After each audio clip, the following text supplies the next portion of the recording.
Ассаламу алейкум, Жалал Бат шаарынын тургундары жана коноктору, ошондой эле адилеттүү жарандар YouTube каналынын көрөрмандары, колдоочулары, хейтерлери. Мына Ленин көчөсүндөгү могул баш жагынан башталыптыр. Мына азыр бул Барпысель көчөсүдөн баштап бул жакта азыр могул Эркиндик көчөгө чейин тосуптур.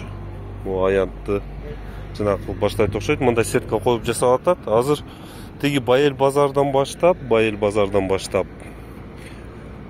тиги Курманбек көчөсүгө чейин уже асфальтты басып бүтүптүр.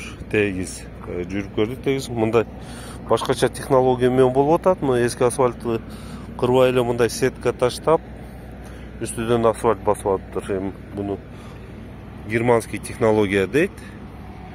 Эми иштер башталыптыр жакшы. Эми бир аз сабыр кылып коелу.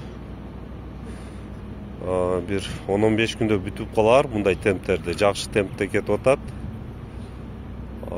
Эми шаарды эң главный көчөсү. Шаарды башынан аяга чейин чыгат, кесип келген коноктор бул жактан Оштон, бул жактан Бишкектен келгендер ушул көчө менен жүрөт. Бардык мына центрден өтөт. Обол администрация бул жерде базарларыбыз. Эми ушул көчө дагы бир 10-15 жыл иштеп берсе, тегиз туруп, аябай зор иш болот. Рахмат баарыңарга.